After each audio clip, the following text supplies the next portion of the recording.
Bismillahirrahmanirrahim. Assalamualaikum warahmatullahi wabarakatuh. Alhamdulillahirabbil alamin. Selalu kita harus bersyukur kepada Allah Subhanahu wa taala. Pagi hari ini kita diberikan nikmat yang tidak bisa terhitung. Nikmat sehat, nikmat silaturahmi, nikmat insyaallah ilmu manfaat dan lain-lain. Sholawat dan salam semoga tercurah kepada junjungan kita Nabi Agung Muhammad SAW, keluarganya, sahabat-sahabatnya. Pasti dengan iringan doa semoga kita sekalian besok mendapatkan syafaat utsmanya di yaumil akhir. Rabbi sholli sotri wa yassir li amri wahlul 'uqdatam min lisani yafqahu qawli. Amin. Amma ba'du. Yang saya hormati kepala sekolah beserta jajaran Bapak Ibu guru yang sebetulnya beliau itu lebih sangat mulia dari saya, karena pahala jariah beliau itu mengalir setiap saat kan gitu. Sedangkan saya kan bukan siapa-siapa ini. Jadi kadang-kadang kalau ada bapak atau ibu guru yang memberitahu saya mohon hadir, itu saya kalau menolak itu rasanya dosa besar gitu. Karena beliau ini lebih dimuliakan Allah daripada saya, karena beliau setiap saat mendapatkan satu pahala jariah, memberikan ilmu manfaat yang tidak akan terputus walaupun dengan kematian kan gitu, insya Allah ya. Mungkin di sini di samping Bapak Ibu guru ada komite yang sempat rawuh, dan yang saya cintai anak-anakku sekalian. Ini lebih tepatnya cucu-cucu saya ini Pak Jin. Karena cucu saya yang pertama sudah sebentar lagi sudah mau sarjana. Sehingga ini cucu saya semua, insya Allah besok menjadi anak yang soleh-solehah, menjadi penerus bangsa yang insya Allah amanah, karena anak-anakku sekalian ini sudah memilih tempat untuk belajar yang tepat insya Allah. Bapak Ibu guru dan anak-anakku sekalian yang saya hormati, tadi Pak Nurdin dia sudah menyampaikan ada ayat Allah yang Rasul aja sampai meneteskan air mata. Kita kadang-kadang enggak karena tidak paham, itu betul Pak. Karena kalau paham pada saat sholat pun kita akan meneteskan air mata setiap ucapan ayat yang kita baca. Tapi anak-anak di MBS ini sering ya meneteskan air mata? Sering, saya yakin. Insya Allah dari wajah-wajahnya ini soleh-solehah semua kok. Yang kaku-kakunya ya ganteng-ganteng, soleh-soleh, nggak ada wajah-wajah nakal, nggak ada. Insya Allah ya. Sudah masuk sini pasti sudah bersih. Yang putri-putrinya juga solehah, insya Allah besok menjadi generasi, karena sesuatu akan sukses itu ada yang di belakangnya, yaitu perempuan katanya gitu. Karena ibu itu nanti menjadi madrasah bagi putra-putrinya gitu ya. Anak-anakku sekalian yang dirahmati Allah, yang semoga mendapatkan petunjuk, hidayah dan bimbingan dari Allah. Saya sedikit memperkenalkan diri dulu, mungkin Pak Nurdin tadi belum komplit. Jadi saya lahir dari bapak seorang polisi, tapi polisi zaman dulu. Polisi zaman dulu itu saya sampai kuliah mau beli sepeda motor bekas saja enggak bisa, karena enggak punya uang. Bapak saya nyambi bertani, tapi alhamdulillah saya bisa sampai kuliah di Unisula berkat kegigihan bapak saya yang pokoknya kamu harus kuliah. Itu menjadi satu motivasi, karena apa? Semua yang akan memampukan kita itu bukan harta orang tua, bukan apapun, tapi Allah Subhanahu wa taala. Kadang-kadang kita minder. Ada seorang ibu yang bilang, anak saya mau sekolah tapi kita kan tidak punya biaya. Padahal kalau anaknya punya kemauan, insya Allah Allah akan memberikan jalan yang terbaik untuk pembiayaan itu. Seperti saya waktu itu, ibu saya pun menyatakan, kok anaknya mau kuliah di Semarang, yang mau buat bayar apa? Saya masih dengar itu ibu saya seperti itu. Bapak, bismillah ya Duk, insya Allah Bapak bisa membiayai gitu. Ya Alhamdulillah, saya baru semester 2, Bapak saya meninggal. Tapi Alhamdulillah lagi juga ibu juga bisa membiayai walaupun dengan posisi yang sangat sederhana. Ini menjadi motivasi anak-anakku sekalian bahwa harta itu tidak satu-satunya modal untuk kita mendapatkan ilmu itu mungkin, tapi suatu semangat kemauan dulu. Terus saya meninggalnya bapak, saya dinikahkan. Nikah tidak menghalangi untuk saya melanjutkan cita-cita bapak saya. Alhamdulillah baru lulus sarjana itu saya sudah mempunyai 2 anak. Masuklah saya menjadi PNS dulu Pak Nurdin. Di PNS karena jiwanya itu tidak pernah, inginnya itu selalu berbuat, nyambi berdagang. Karena PNS zaman dulu juga kalau nggak sambil berdagang, anak-anaknya nggak bisa makan susu, nggak bisa minum susu. Gajinya 275.000 saya waktu itu.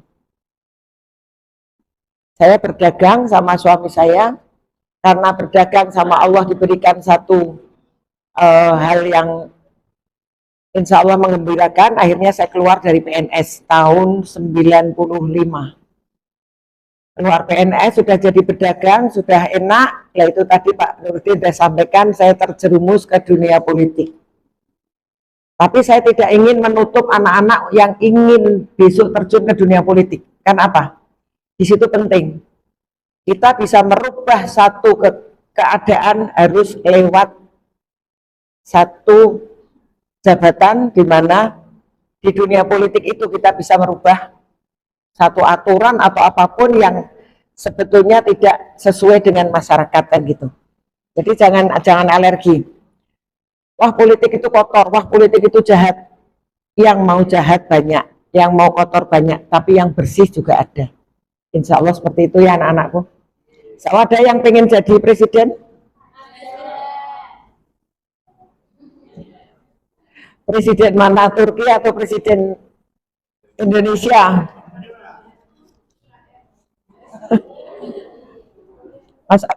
Masa presiden Israel sekolahnya di MBS WRI?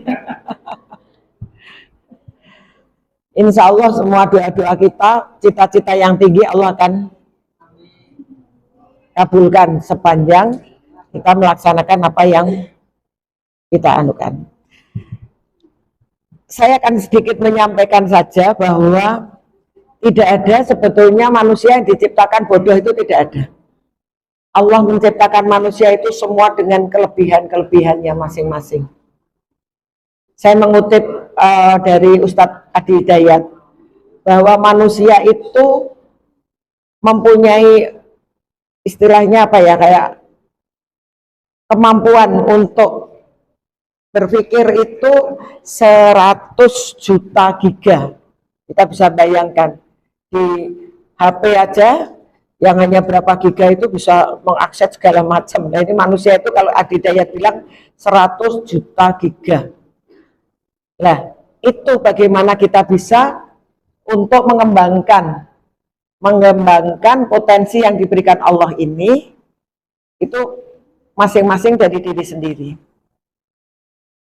Jadi jangan lemah dulu, wah saya bodoh kok, itu teman saya pinter. Insya Allah nggak ada seperti itu. Allah itu kan Rahman Rahim, ya enggak mungkin akan menciptakan manusia kok yang satu diberi yang lemah sekali, yang jelek sekali, yang satu diberi kelebihan, enggak ada.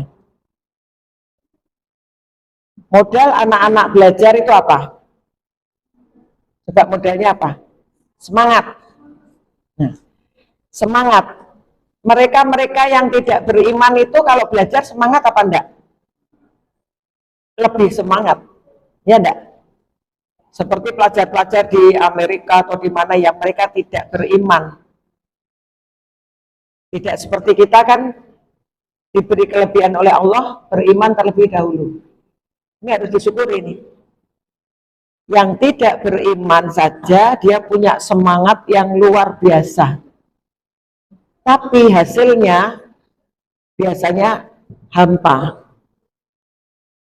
Untuk itu setiap kita ingin melakukan sesuatu, innamal a'malu bi niat, diniati ibadah dulu. Jadi saya belajar ini untuk ibadah. Semoga Allah memberikan ilmu manfaat. Ada beberapa cara yang bisa dilakukan. Ini juga pengalaman. Kalau saya memang bukan seorang ustazah atau bukan seorang yang punya ilmu, tapi saya sudah diberikan Allah terlebih dahulu pengalaman hidup. Seperti contoh Rasulullah.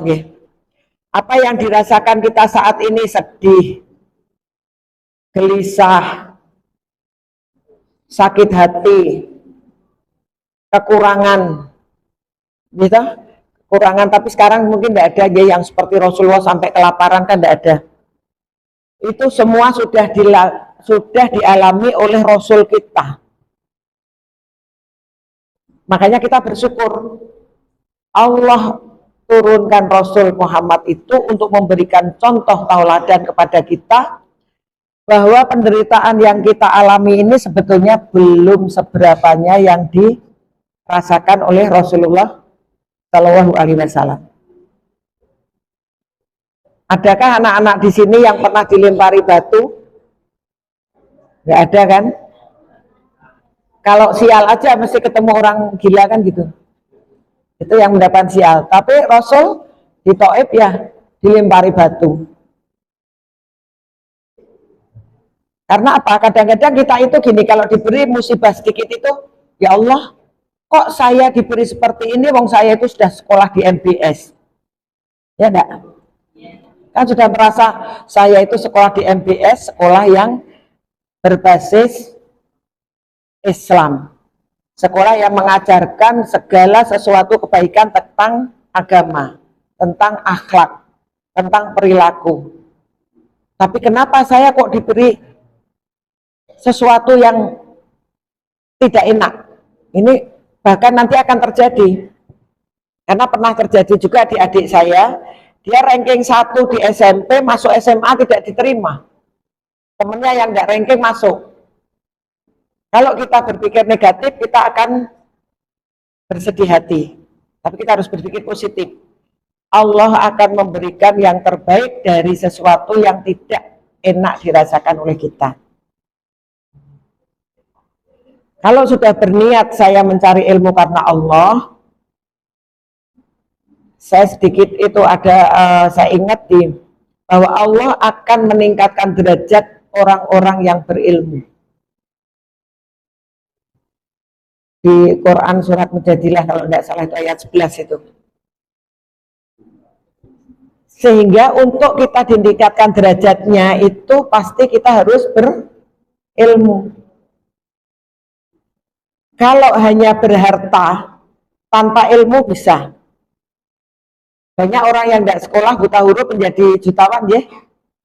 Ada enggak? Ada. Saya punya teman tidak bisa baca tulis, dia jadi miliarder. Saya punya teman. Tapi kalau untuk derajat itu jangan dipandang bahwa derajat itu pangkat. Bahwa derajat itu harta. Bahwa derajat itu sesuatu yang rumah mewah. Itu bukan. Anak-anakku sekalian harus memahami derajat itu di mana posisi kita itu bisa menjalani semua kehidupan ini dengan sabar dan syukur. Ini sudah mencapai satu derajat tertentu. Diberi kekurangan, sabar. Diberi sedikit sakit, sabar. Diberi kelebihan, syukur. Tidak terus malah sombong. Wah, saya bisa ini, saya bisa itu. Orang lain juga bisa. Saatnya nanti akan ditunjukkan oleh Allah bahwa kamu yang merasa sekarang lebih tinggi dari siapapun, besok akan ketemu dengan orang yang merasa kau rendahkan, akan menjadi orang yang lebih hebat. Jauh seperti itu anak-anakku. Nah, caranya untuk bisa mencapai derajat itu bagaimana? Dekatilah pemilik ilmu. Siapa pemilik ilmu? Lah, udah pinter-pinter. Kalau MBS sebetulnya enggak begitu penting ya. Cuma hanya digugah aja biar apa, kenal, tambah tidak ngantuk kan gitu ya. Kalau yang ngantuk pasti tadi malam tahajudnya bangunnya kepagian ya. Jam 1 udah bangun kan gitu ya. Seharusnya kan jam 3 tapi jam 1 udah bangun. Kalau di sini enggak pakai, enggak pegang itu ya, gadget ya. Nah, alhamdulillah. Karena itu kalau saya tuh kadang-kadang gini, ini kok kan apa, setan itu wujudnya sekarang bentuknya kotak. Setan itu bentuknya kotak. Nah ini kita bertamu saja, ada beberapa orang yang dalam pertemuan itu pegang ini semua. Saya banyak teman-teman saya seperti itu, sampai saya beritahu, saat kita bicara dengan tamu atau siapapun, lepaskan itu. Kalau ada yang penting, mintalah izin. Mohon maaf, saya terima telepon dulu, karena ini penting kan gitu. Tapi kalau ada orang ngajak ngobrol sambil gini, kira-kira yang diajak ngobrol tersinggung apa enggak anakku? Nah, apalagi nanti pulang pas liburan di rumah, ibunya tanya sesuatu, ditinggal. Tapi kalau anak MBS enggak ya? Insya Allah enggak ya? Insya Allah. Dan itu enggak ada gunanya kok. Itu gunakan saja untuk hal-hal yang penting. Kalau sudah kita mendekati yang mempunyai ilmu, doa orang tua, ridho orang tua. Tadi menceritakan bagaimana Rasul sampai menangis mendengarkan ayat. Ini juga ada cerita, saya membaca sepintas ya. Imam Al-Bukhari itu usia 2 tahun dia diberi anugerah buta permanen. Tapi Allah memberikan sisi lain, beliau diberikan suatu kecerdasan kalau menghafal sesuatu itu cepat. Sehingga bapaknya memberikan amanah kepada ibunya, doakan anakmu agar Allah memberikan satu mata hati yang lain untuk anak ini menjadi anak yang baik. Doanya ibu luar biasa itu. Jadi anak-anakku kalau malam mau bangun malas, astagfirullahaladzim, ibu saya, bapak saya di rumah jam sekian ini bangun. Kalau ibu bangun, anak-anak hanya sholat tahajud mungkin ya. Tapi kalau ibu-ibu kan sambil nyambi, besok anakku mau sarapan apa, suamiku mau makan apa pagi-pagi. Itu pernah terlintas apa enggak? Ibu kalau malam memikirkan anak-anakku sekalian untuk besok pagi biar sarapan, berangkat sekolah biar sehat gitu. Pernah mengingat ibu seperti itu enggak? Belum ya? Yang diingat bestinya ya? Apa namanya? Besti. Jadi kalau udah mendekati yang punya ilmu, terus memohon sama kedua orang tua, saya kalau mau kemanapun selalu pamit, selalu menyampaikan tujuannya saya kesini. Kalau sudah seperti itu di jalan itu ingat, kalau mau berbuat sesuatu ingat orang tua. Yang ketiga, hindari maksiat. Jadi kalau masuk ke sini ini sekali lagi sudah tempat yang paling tepat. Nggak mungkin di MBS kok ada maksiat, itu nggak mungkin. Nggak mungkin sekali.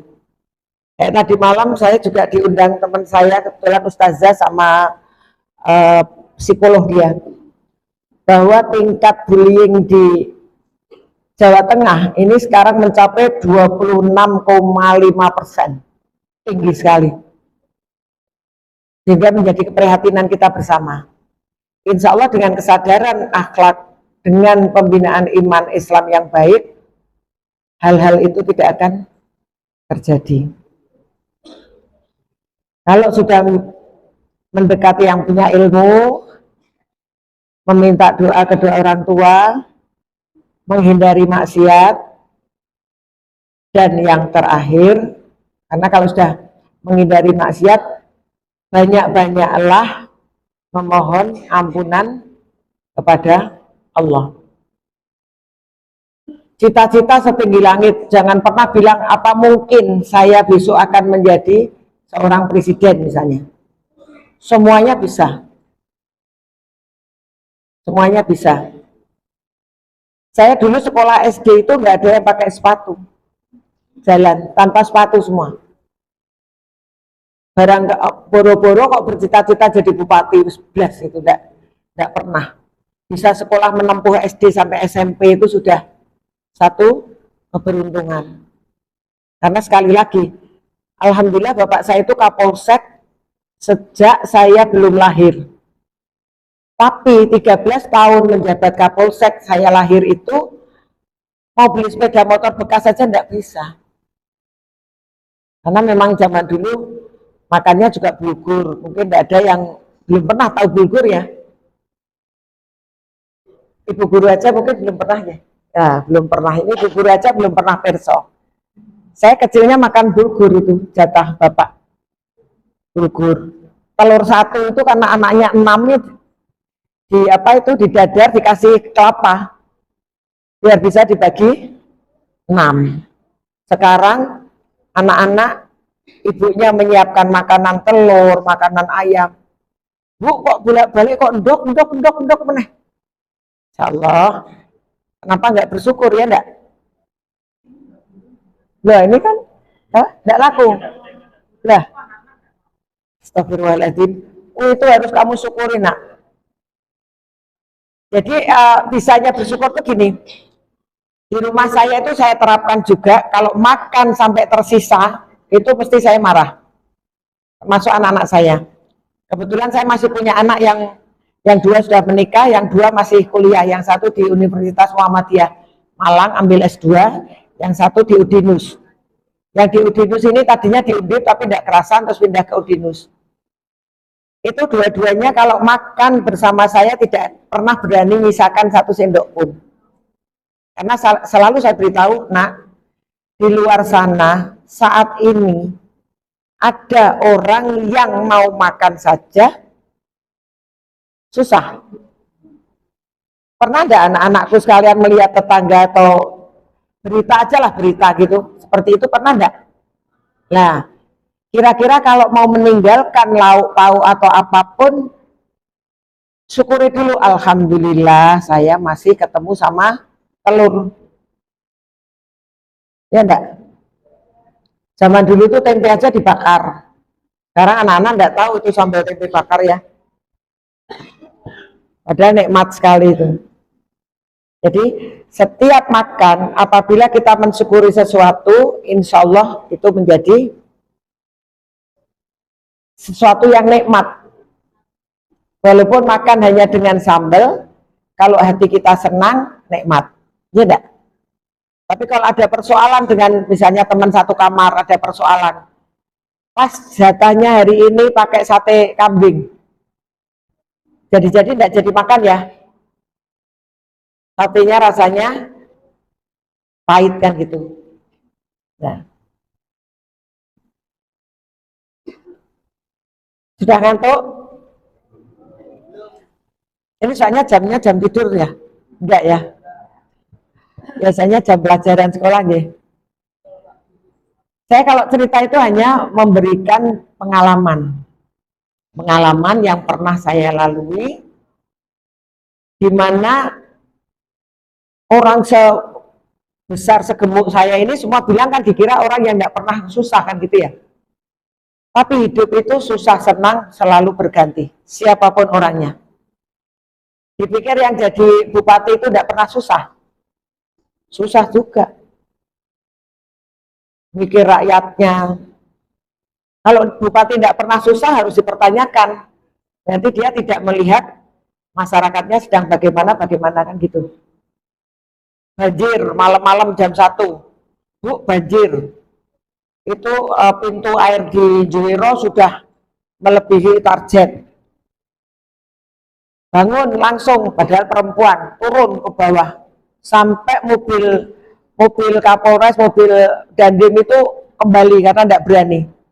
Saya seharian dikepung air itu sampai nggak bisa pulang, baru keluar habis maghrib dari jam 1 malam. Tapi memang dari dulu saya tidak suka tidak suka bawa wartawan, sehingga tidak pernah ada beritanya kan gitu. Tapi untuk apa sih kita membawa wartawan, kan hanya berita dunia kan gitu. Nah, anak-anakku sekalian harus punya motivasi tinggi. Bapak ibu saya setiap hari mendoakan, setiap hari berjalan mencarikan nafkah, menjemputlah, saya tidak bilang mencari nafkah. Karena rezeki itu sudah Allah berikan plafonnya, sehingga tidak harus dicari, tapi dijemput. Bapak ibu saya sudah dijemput, ingin menyekolahkan saya agar putra putrinya ini menjadi anak yang soleh-solehah, berilmu, besok mendapatkan kehidupan dunia akhirat yang bahagia. Beliau tidak ingin misalnya yang bapak ibunya agak repot kerja di pasar dan lain-lain, nek iso anakku aja ning pasar dan jadi wong kantoran kan gitu. Semua inginnya seperti itu. Tidak ada bapak ibu yang menginginkan putra putrinya tidak menjadi anak yang berhasil. Nah, ini beberapa hal sedikit aja hal itu yang saya sampaikan. Insya Allah sebetulnya itu sudah menjadi pegangan aja. Kalau kita sudah beriman dan bertakwa kepada Allah, mohon ampunan, mohon ridho dan doa dari kedua orang tua, menghindari maksiat, itu semuanya sudah dijalankan dengan baik. Nah, sebelum saya akhiri untuk memberikan motivasi anak-anak ini biar tidak ngantuk, saya akan sedikit beri waktu untuk bertanya. Karena apa? Itu biar anak-anak berani mengungkapkan apa yang ingin diketahui, yang satu. Yang kedua, memahami. Jadi nanti kalau saya khawatir kalau Bapak Ibu Guru memberikan satu materi, karena hanya, yes, biar nanti kalau sudah selesai jamnya kan 45 menit kan selesai kan, sudah Ibu Guru pergi, saya tidak paham, tidak apa-apa kan gitu loh. Saya khawatirnya seperti itu. Sehingga biar tidak ngantuk, mungkin yang ngantuk bisa langsung bangun, ini bisa memberikan pertanyaan ya. Jadi saya tunjuk yang ngantuk aja apa biar bertanya.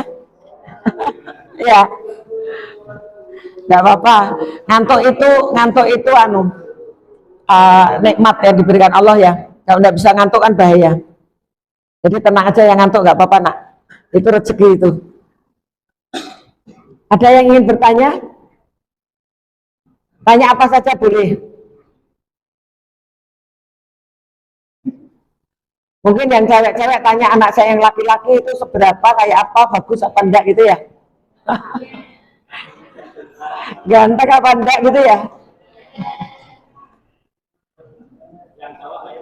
Ayo ngobrol.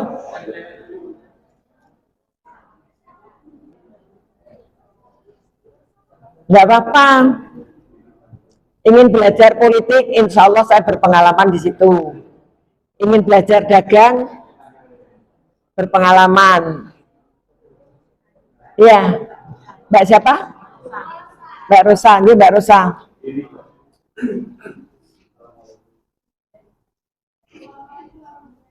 Waalaikumsalam warahmatullahi wabarakatuh.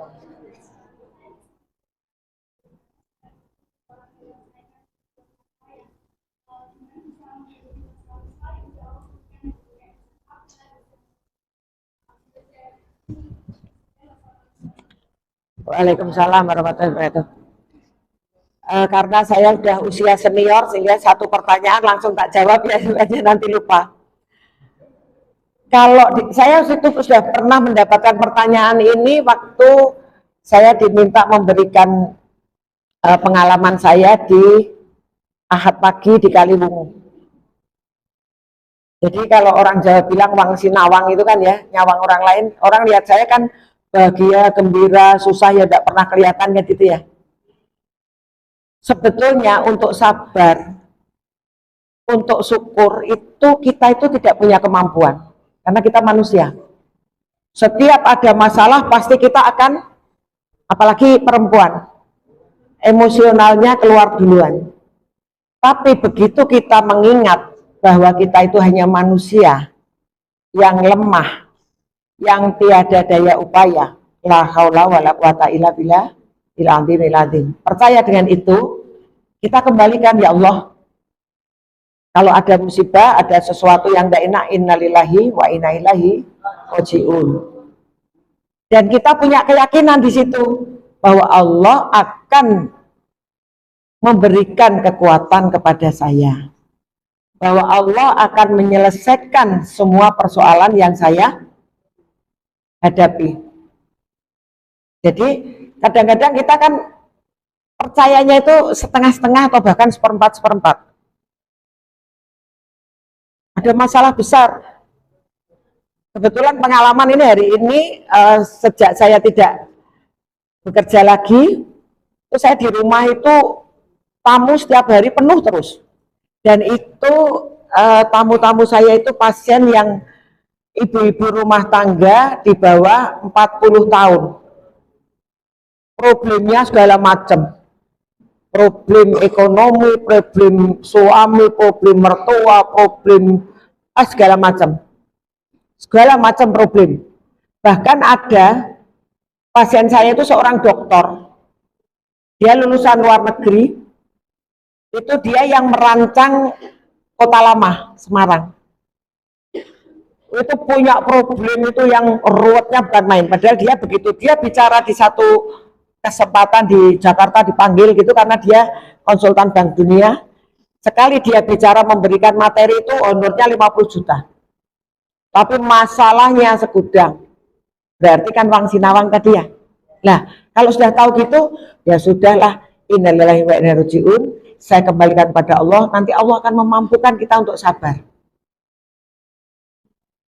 Alhamdulillah saya tahun kemarin dan kemarin juga ini matur nuwun juga sama jajaran MBS yang kemarin nengok saya, tapi saya waktu itu tidur kalau tidak salah.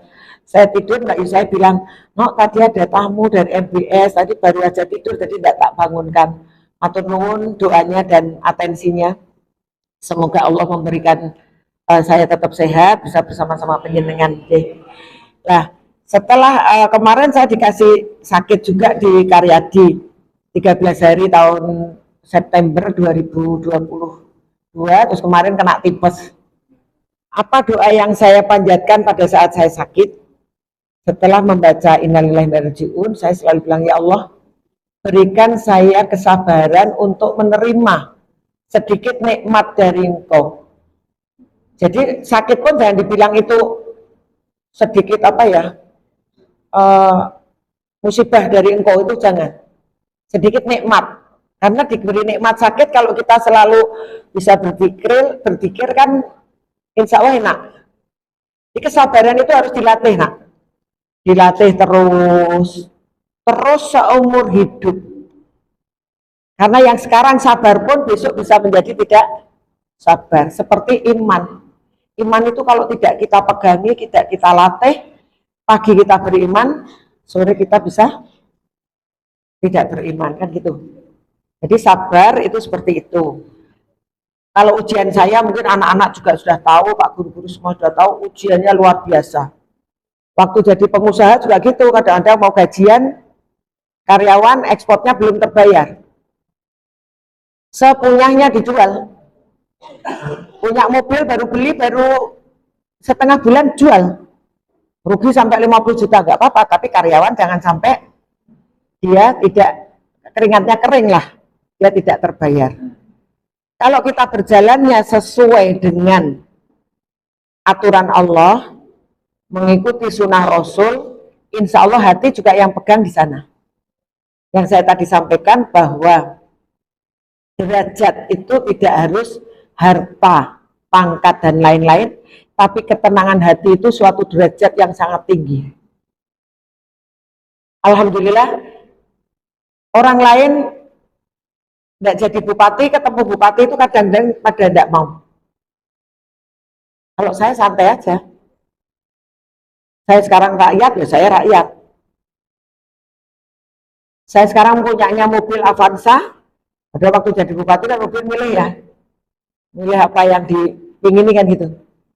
Dulu punya supir, saya sekarang supir sendiri, nggak apa-apa. Wong ini dunia kok. Jadi anak-anakku juga harus semangat, ini dunia kok. Sepanjang saya di jalannya Allah, sepanjang saya memegang dua amanah itu, yaitu satu Al-Quran dan As-Sunnah, insya Allah saya selamat. Insya Allah saya sabar, insya Allah saya selalu bersyukur. Bisa ya, insya Allah ya? Bisa lah. Harus dilatih dari sekarang. Insya Allah. Sekarang yang cewek lagi aja di sebelah sana. Satu lagi, ini dulu. Gak apa-apa mas.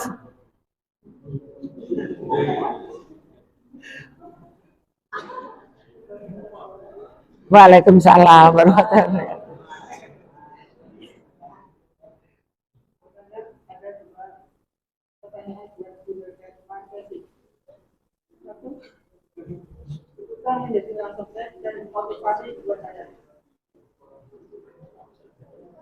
Gimana? Apa yang jadi orang sukses?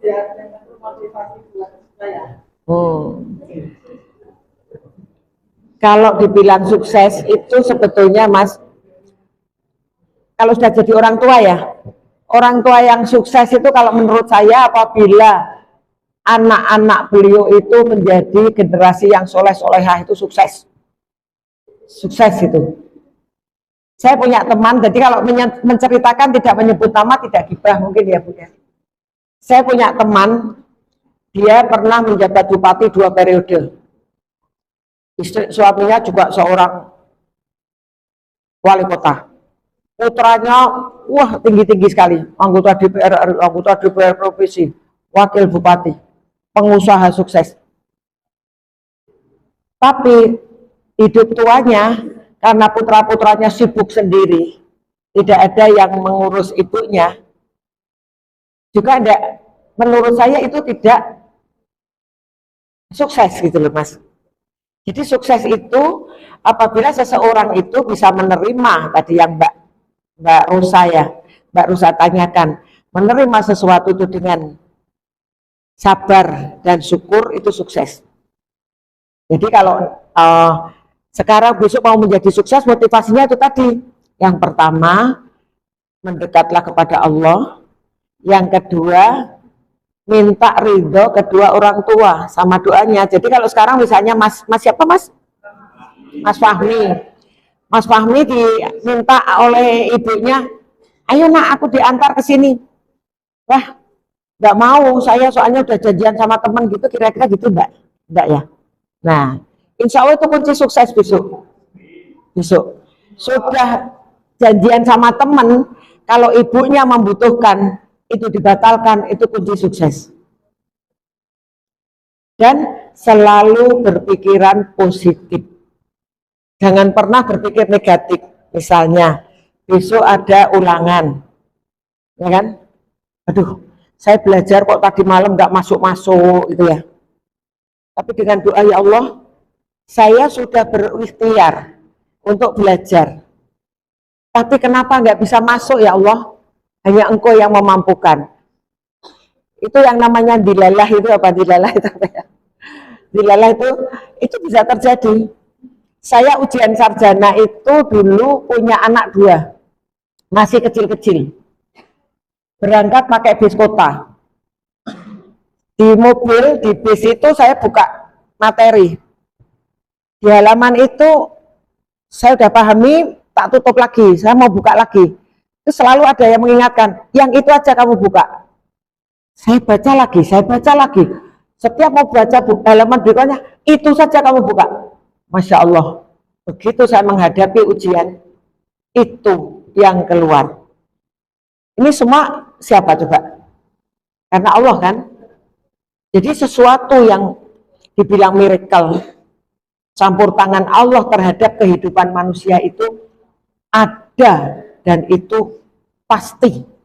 harus kita percayai secara hakul yakin. Jadi kita pasrah aja. Loh, kalau pasrah Allah juga menyuruh kita harus ikhtiar. Dan ciri-ciri orang beriman juga tidak akan putus asa dalam berikhtiar. Terus menerus belajar. Jadi ini masih muda sekali. Di sini udah tempat yang tepat di MPS. Selalu berusaha ingin berbuat baik. Itu nanti kunci sukses. Orang gampang nesunan kan gitu ya. Kalau begitu diberi teman tidak enak ya sudahlah sabar. Kita sama-sama lagi belajar di sini cari ilmu. Jadi kita saling mengisi kan gitu toh. Insya Allah yang penting semangat, ibadahnya dikencengi, kunci sukses insya Allah. Ada orang-orang yang sukses itu semua saya tanya itu semua selalu di samping ibadahnya bagus, dia selalu memuliakan ibunya. Ada profesor yang dulu pernah jadi menteri sampai saya lupa itu juga gitu. Dia lagi sibuk seperti apapun dipanggil ibunya dia datang. Saya punya teman dia sudah TNI bintang 2 di Jakarta. Itu pagi dia laki-laki tapi masak juga. Ibunya di Semarang. Kadang-kadang ibunya ini manja. Namanya Pak Beni itu. Beni, aku pengen makan pagi yang buatan kamu. Dia kirim pakai pesawat loh. Karena dia orang punya kan. Sebegitunya kita sendiri kan malu kan, lagi sekolah di MBS saja kadang-kadang disuruh ibunya mau kesel gitu ya, pernah enggak? Nah kalau lihat itu temannya saya malu kita, ya kan, dia sudah berbintang 2 kan mesti kalau kita aja kalau misalnya udah bintang 2 bisa membeli, udah lama nanti tak belikan saja di Semarang, saya GoFood gitu ya, saya GoFood kan. Ibunya enggak, ibunya rewel juga itu. Saya pengen masakannya kamu, Beni. Dia kirim pakai pesawat. Pagi-pagi. Masya Allah. Saya salut sekali itu dengan teman saya satu itu. Lah, satu lagi juga gitu. Dia penasihat Pak Jokowi sekarang, tapi dia polisi. Bintang 1. Ibunya Temanggung sahabat saya. Setiap pagi sebelum dinas dia selalu telepon ibunya. Dan dia tidak akan mematikan HP sebelum ibunya sendiri bilang, wis ibu wis marem kono pilih endang dinas. Itu sebegitunya. Nah, kita kadang-kadang belum bisa lah. Nanti kalau sudah seperti saya ini sudah ditinggal orang tuanya, insya Allah. Setiap sholat kita nyebut Robi Firli, air mata itu mengalir. Kenapa dulu tidak pernah bisa membahagiakan orang tua? Bener nak, nanti kamu kalau udah besar-besar seperti itu. Ini bukan untuk ini, semoga anak saya tetap dijaga oleh Allah dalam imannya. Anak saya nomor 3 itu, ini kan kemarin sudah 2 semester mau pindah kos. Mah kalau aku mau pindah kos bagaimana? Boleh, tapi ada syaratnya. 1, kosnya ada ibu bapak kosnya. 2, lingkungannya. 3, dekat masjid. Dia cari, aku kan udah besar mah, aku tuh S2. Iya, kamu S2 tapi kamu tetap anak mama. Terus dia cari, dia telepon lagi, mah saya cari-cari nggak ada yang memenuhi syarat itu. Kalau dekat masjid lingkungannya kurang baik, kalau lingkungannya baik dekat masjid nggak ada ibu kosnya, jadi anak-anaknya liar lah. Terus gimana nak? Ya udah, kan paling kalau S2 setahun lagi, saya tak tetap aja di sini. Jadi tidak jadi pindah. Insya Allah saya bersyukur sekali. Saya tidak langsung melarang dia, jangan kamu di situ aja. Nah, anak-anak kalau dilarang kan tidak mau. Ini ibu-ibu juga gitu kalau mendidik anak-anak, udah silahkan kamu cari dulu jalan, tapi dengan diberi rambu-rambu. Nah, kalau kamu sudah mengikuti arahan Bapak Ibu, kalau yang dipegangi gitu dari Allah sama Al-Quran sama hadisnya itu kamu pegangi, insya Allah itu kunci sukses. Mungkin 2 lagi, terus sudah siang, selak ngantuk ya, itu sudah ada yang mau ngeliat-ngeliat ya. Ya Mbak, monggo Mbak. Waalaikumsalam warahmatullahi wabarakatuh.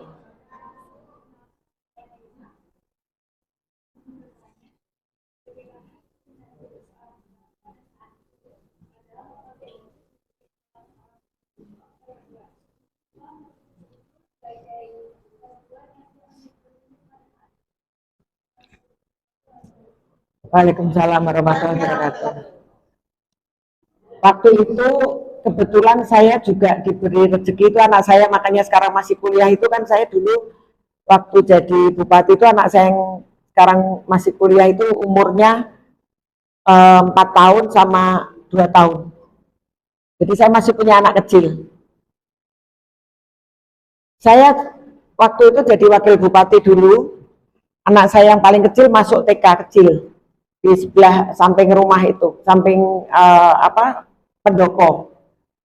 Saya antar anak saya ke sekolah.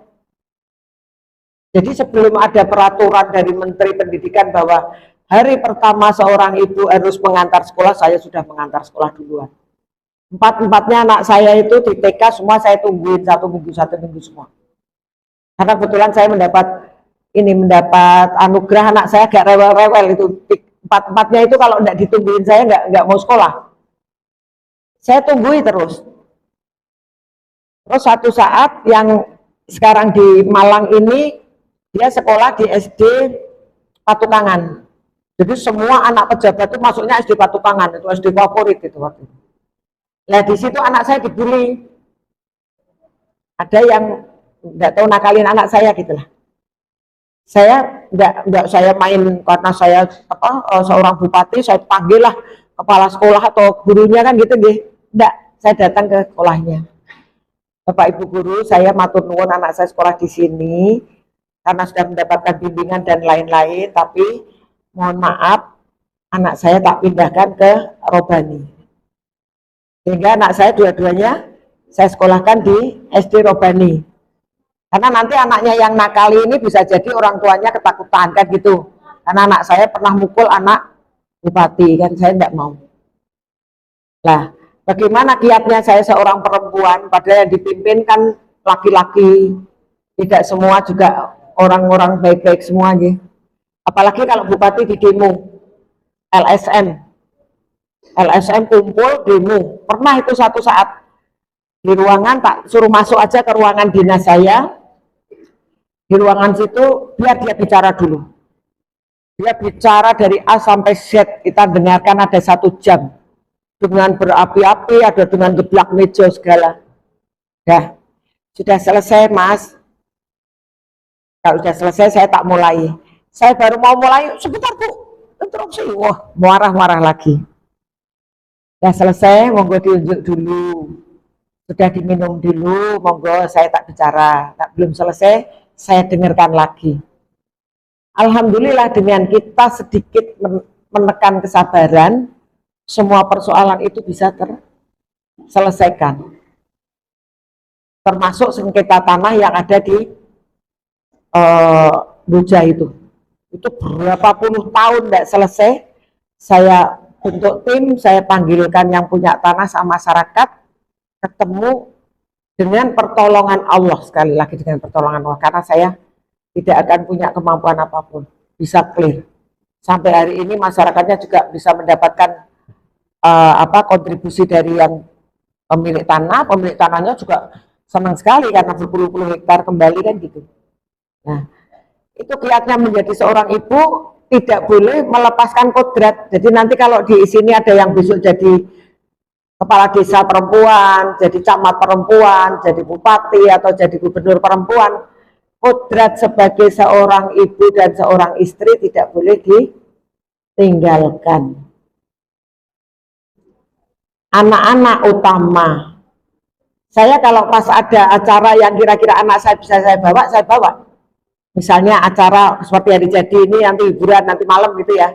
Kan saya hanya sekedar nyambut sebentar. Itu 2 anak saya yang kecil tak bawa. Karena dia, apapun jabatan ibunya, dia tidak mau tahu. Anak itu tetap ingin berlindung di bawah ibu. Dan itu sampai kapanpun. Sampai hari ini anak saya di Malang setiap jam 4 saya telepon. Alhamdulillah ma sudah bangun, oh ya syukur. Selalu yang sudah punya anak 4 yang barep, saya telepon juga. Setiap pagi, jadi saya itu setiap habis sholat tahajud selalu gini terus. Suami saya kadang gini, mah mau bocah wis do tua-tua kok wis ben doake wae, oh ndak bisa. Ibu ndak bisa kayak gitu. Tetap saya telepon. Semua 4 anak saya itu saya teleponi semua. Nah, kiat yang kedua, jangan lepaskan kamu sebagai kodrat sebagai seorang istri. Saya pernah harus dinas ke Makassar. Saya pamit sama suami saya, Bas, saya mau ke Makassar. Besok 3 hari. Dia lihat agendanya itu apa, yang kira-kira masih bisa diwakili oleh lainnya. Suami saya bilang, apa ora iso diwakil ke sekda. Hanya bilang seperti itu saya tidak jadi berangkat kok. Karena saya khawatir nanti saya baru pesawatnya naik langsung seperti Adam Air itu kan. Baru kondisi khusus kan gitu. Nanti katanya tidak akan mencium baunya surga. Selalu ada bayangan-bayangan ketakutan kalau saya tidak berbuat anu seperti apa gitu. Hari ini pun kadang-kadang namanya manusia kadang-kadang sok marah sama siapa. Segeralah kita meminta maaf. Sama teman ada selisih sedikit, segera minta maaf. Karena kita tidak tahu kan, 1 menit ke depan. Nah, itu kalau besok insya Allah saya doakanlah semua menjadi orang-orang sukses. Kalau yang perempuan, kodrat sebagai istri, kodrat sebagai seorang ibu tidak bisa dilepas begitu saja. Jadi sekarang emansipasi saya perempuan pakai celana, pakai apa itu, saya merokok, oh emansipasi katanya itu. Tidak ada. Jadi perempuan ya kodratnya perempuan tetap harus dipegang. Jadi memang agak repot kalau perempuan jadi pemimpin, apalagi sekelas bupati agak repot. Karena apa? Pagi sebelum dinas itu harus ngurusi anak-anaknya dulu. Anak saya yang nomor 3 itu waktu itu pas supit, masih kecil kan. Di supit itu, waduh, rewelnya kayak apa? Saya habis buka rapat, saya kembali lagi ke rumah, nengokin dia. Mau lari lagi ke sana, kembali lagi ke rumah. Karena saya tidak ingin mengecewakan hal-hal yang sudah diagendakan, terus dikecewakan. Walaupun anak saya dalam posisi sakit, habis disupit. Tapi insya Allah saya seperti itu. Kemarin kan banyak keluhan kadang, kita dijanjikan jam sekian, tapi tiba-tiba dibatalkan.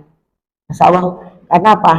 Kita sendiri kalau seperti itu rasanya nggak enak kan gitu. Ini tadi aja saya di WA Pak Nurudin jam 9 ya. 9 kurang 5 menit saya udah keluar dari tol, nunggu ini teman saya satu tak ngancani, belum sampai tak telepon. Karena sudah terbiasa waktunya, disiplin waktu itu nggak enak. Kalau kita diharap-harap, kalau kita ditunggu-tunggu, rasanya nggak enak. Jadi mulai sekarang, anak-anak siap disiplin, siap ya?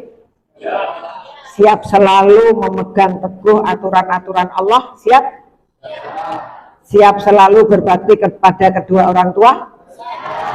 Nah, kalau ada anak MBS berani sama orang tua kan lucu ya enggak? Lucu enggak? Nah, kalau lucu, apalagi saya kan kepengen jadi stand up komedi katanya gitu. Ada yang seperti itu? Enggak kan? Enggak, maksudnya lucu berani sama orang tua lucu ya. Saya kan stand up komedi katanya gitu. Enggak ya nak ya. Jadi selalu siap saling tolong menolong. Insya Allah sukses. Semua di pikirannya harus positive thinking. Saya sukses karena Allah. Karena kedua orang tua saya. Itu sudah, karena bapak ibu guru pembimbing saya. Enaklah hidupnya, enggak usah mikir macam-macam, enggak usah mikir besok pemilu bagaimana gitu. Sudah ada yang mikir sekarang? Nah, yang penting doakan semoga kita mendapatkan pemimpin yang amanah, itu aja. Biar negara Indonesia adil makmur. Makmurnya sudah, adilnya enggak tahu kan gitu ya. Makanya didoakan ya. Jadi kalau bapak ibunya yang belum tahu, Pak Ibu, besok kalau milih pemimpin yang amanah. Kalau diberi uang itu masuk dalam kategori riswah ya. Riswah. Dulu saya itu nyalon lagi kalah karena saya tidak bisa ngasih uang. Tidak punya uang. Kalau punya uang mungkin saya menang juga gitu loh. Tapi katanya Rasulullah pernah menyampaikan, jangan engkau beli amanah kepada orang yang meminta amanah. Minta aja enggak boleh diberi, apalagi mbak ya Yang dibayar kira-kira perlu diterima apa enggak? Coba anak MBS kalau ada pemilu diberi uang diterima enggak? Hah? Uangnya diterima, tapi pilihannya yang baik gitu ya? Berani? Berani, sekarang belum noblos, sudah noblos belum ini? Ya kalau belum, minimal memberitahu kepada kakaknya, kepada bapak ibunya, ya.